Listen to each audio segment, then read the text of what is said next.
ఆంధ్ర రాష్ట్రంలో ముఖ్యంగా ముద్దుగడ పద్మనాభం గారు అనేటువంటి పేరుకి ఉన్నటువంటి ఖ్యాతి కానీ, వారి కుటుంబానికి ఉన్నటువంటి గౌరవం కానీ, వారికి ప్రజల్లో ఉన్నటువంటి ప్రేమాభిమానాలు ఏది వెలకట్లేదు.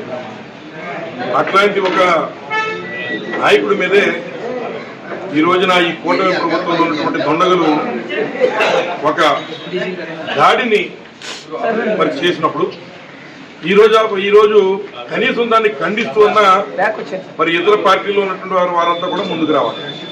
మరి నేను అడుగుతున్న పవన్ కళ్యాణ్ గారిని, ఏదైతే ఒక ఎండిఓ గారిని ఎవరో తిట్టారనో ఇంకోటనో మీరు కడప ఇంకోటో వెళ్తూ ఉన్నారు, తప్పులేదు.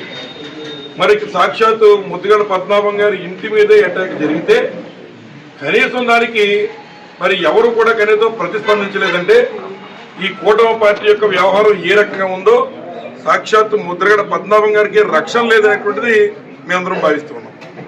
ముఖ్యంగా మరి ప్రభుత్వాన్ని కూడా నేను అడుగుతున్నాను, ఆయనకున్నటువంటి ఖ్యాతి కానీ, ఆయన చేసిన పదవులు కానీ, ఆయన బట్టి ఆ ప్రభుత్వాలకి పేరు వచ్చింది. ఆయన బట్టి కులానికి కానీ, మతానికి కులానికి కానీ, దీనికి అన్నిటికీ కూడా పేరు తెచ్చిన వ్యక్తి ముద్రగడ పద్మనాభం గారు.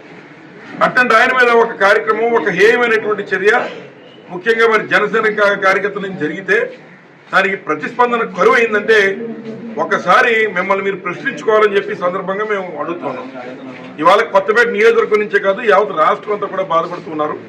ముఖ్యంగా కొత్తపేట నియోజకవర్గం నుంచి ఇవాళ అన్ని వర్గాల ప్రజలు కూడా వచ్చి మరి ఆయనకి సంఘీభావంగా, పెద్ద ఆయనకి సంఘీభావంగా ఆయన్ని కలిసి మరి ఏదైతే జరిగిందో దానికి మేమందరూ కూడా ఖండిస్తూ ఉన్నాం అన్నట్టు మాట చెప్పి వెళ్ళడం జరుగుతుంది. మరి ఇంత ప్రతిస్పందన, ప్రతి ఒక్క మనసులు, ప్రతి ఒక్క హృదయాలు, ముఖ్యంగా ముద్రగడ పద్మనాభం గారి యొక్క అభిమానులు అందరూ మనసులు గాయపడ్డాయని తెలిసినా కూడా కనీసం మరి అధికార పార్టీ నుంచి కానీ, లేదా ఉన్నటువంటి మరి ప్రభుత్వంలో మేము భాగస్వాములు అని చెప్పుకుంటున్న జనసేన, అదేవిధంగా బీజేపీ పార్టీ నుంచి తగిన రీతిలో స్పందన లేదనేటువంటిది ఈ ఆంధ్ర రాష్ట్రం గ్రహిస్తూ ఉంది. మరి ఇప్పటికే ఇళ్ల ముందు బ్యానర్లు కట్టడం, మరి ఉన్నటువంటి చిన్న కార్యకర్తలని ఇబ్బందులు పెట్టడం, వారి ఇళ్ల నుంచి లాగి కొట్టడాలు, ఇట్లాంటి అనేక కార్యక్రమాలు మీరు చేస్తూ ఉన్నారు. ఇది కొంచెం నిండి పొర్లిందని మేము భావిస్తున్నాం. అంటే పాపాలు పండేవి. అంచేతే అందరూ గౌరవప్రదంగా అన్ని పార్టీలు ఉన్న వాళ్ళు కూడా గౌరవించేటువంటి వ్యక్తి ముద్రగడ పద్మనాభం గారి యొక్క ఇంటి మీద జరిగిన దాడిని మీరు సరిగ్గా పట్టించుకోకపోవడం అనేటువంటిది మేము విజ్ఞతగా వదిలిపెడుతూ ఉన్నాం. మరి ఏది ఏమైనా ఆయనకు అండగా దండగా ఉంటాం. రాష్ట్రంలో ఉన్నటువంటి ప్రతి ఒక్కళ్ళు కూడా ఆయనకు అండగా దండగా ఉంటారు. ఇట్లాంటి కార్యక్రమాలు చేస్తే మరి భవిష్యత్తులో కూడా ఎలాగే ఉంటాయి, దాన్ని మీరు కూడా గమనించుకోవాలని చెప్పి సందర్భంగా మరి మనవి చేస్తూ, ఎస్పెషల్లీ మరి పవన్ కళ్యాణ్ గారిని అడుగుతున్నాం, ఎండిఓ గారికి దెబ్బ తగిలితేనో ఆయనకి ఏదో దోమ కుట్టిందంటేనో కూడా మీరు వెళ్ళిపోతున్నారు, తప్పులేదు. మరి ముద్రగడ పద్మనాభం గారి మీద జరిగినటువంటి దాడి మీకు కనిపించలేదా అని అడుగుతున్నాం. ప్రశ్నించే నైజం కలిగిందని చెప్తున్నటువంటి మీరు మరి ఒక కులంలోనో లేదా సమాజానికో మరి మార్గ నిర్దేశకుడిగా ఉన్నటువంటి ముద్రగడ పద్మనాభం గారు రాజకీయాలకి కూడా విలువలు ఉన్నాయనేటువంటి ఈరోజు కూడా నిరూపించగలిగిన వ్యక్తి ముద్రగడ పద్మనాభం గారు. అట్లాంటి వ్యక్తికి మీద ఎట్లాంటి హేయమైన చర్య జరిగితే మీరు ఏమైపోయారో మీకు ప్రశ్నించడం ఏమైపోయింది? చంద్రబాబు నాయుడు గారు మీరు నోరు నొక్కేస్తున్నాడా అని అడుగుతున్నాం. అధికారాలు శాశ్వతం కాదు, మరి గౌరవాలే శాశ్వతం. తప్పనిసరిగా ఎటువంటి కార్యక్రమం జరిగినప్పుడు ముక్తకంఠంతో అందరూ ఖండించి ఏదో మరి ప్రభుత్వం స్పందించింది, అతను అరెస్ట్ చేశారని చెప్పుకుని మీరు చేతులు దులుపుకునే కార్యక్రమం కాకుండా మరొక మాజీ పార్లమెంటేరియన్ మీద, మరి అనేక పదవులు చేపట్టేటువంటి ఆయన మీద ఇంత దాడి జరిగితే మరి ఉన్నటువంటి పోలీస్ యంత్రాంగం ఏం చేస్తున్నారు, డీజీపీ గారు ఏం చేస్తున్నారు? కనీసం ఆయన ఇంటి ముందు సెక్యూరిటీ కూడా మీరు అరేంజ్ చేయలేని పరిస్థితుల్లో మీరు ఉన్నారని మేము అడుగుతున్నాం.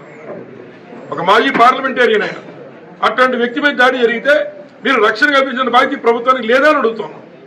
ఎంతమంది మేము మీరు ఈ రకంగా ఎప్పటికైనా చంద్రబాబు నాయుడు గారు ప్రశ్నించే గొంతు అయినటువంటి మరి పవన్ కళ్యాణ్ గారి నోటి మీద ఆయన చేయి తీయాలి, ఆయన మాట్లాడాలి. దీని మీద మరి ముఖ్యమంత్రి గారు కూడా స్పందించాలి. ఇప్పటికీ పెద్దల్ని గౌరవించేటటువంటిది మన హిందూ సాంప్రదాయానికి కూడా విలువ లేకుండా ఇళ్ల మీద బ్యానర్లు కడుతున్నారు. మీరు దగ్గర పండుగలు చేస్తున్నారు, తప్పలేదు. అలాగని ప్రతిపక్షాలు వారి ఇళ్ల మీద కట్టారు, వారి ఇళ్ల మీద జుమ్మలు వేశారు, గర్భిణీలు ఉన్న స్త్రీల ఇళ్లలో మీరు బాంబులు పేల్చారు. అన్ని సహించుకుంటూ వచ్చాం. కానీ ఇవాళ సమాజానికి గౌరవప్రదంగా ఉండేటువంటి ఆయన, నైతిక విలువలు కలిగి రాజకీయవేత్త అంటే ఈ రకంగా ఉండాలనేటువంటి ఆదర్శంగా ఉన్నటువంటి మాలాంటి వారందరికీ, యువకులకి ఆదర్శమైనటువంటి ముద్రగడ పద్మనాభం గారి ఇంటి మీద దాడి జరిగితే కనీసం ఈ ప్రభుత్వం నుంచి చేతులు దులుపుకుంటూ అందరూ చీ అంటున్నారని చెప్పి ఏదో వ్యక్తిని ఏదో జైల్లో పెట్టి చేతులు ముడుచుకునే కార్యక్రమం చేస్తున్నారు. కానీ మరి ఒక మాజీ పార్లమెంటేరియన్ ఆయన మీద దాడి జరిగినప్పుడు కనీసం ఇక్కడ మరి బందోబస్తు ఏర్పాటు చేయాలన్న బాధ్యత మీకు లేదని అడుగుతున్నాం. మరి వదిలేస్తారని అడుగుతున్నాం. అంచేత మీరు ఏదైతే రాబోయేటువంటి కాలంలో వీటన్నిటికీ కూడా తగిన విధంగా ప్రజలకు బుద్ధి చెప్తారు. ప్రజలు ఇచ్చిన అధికారం మరి ఏదైతే ఉందో అది ఎవరికి ఇవ్వాలో వారికి ఇస్తారు. తప్పనిసరిగా మరిటువంటి కార్యక్రమాలు భవిష్యత్తులో మీరు చేస్తే దానికి తగిన విధంగానే కూడా భవిష్యత్తు ఉంటుందని ఈ సందర్భంగా తెలియజేస్తూ సెలవు తీసుకుంటాం.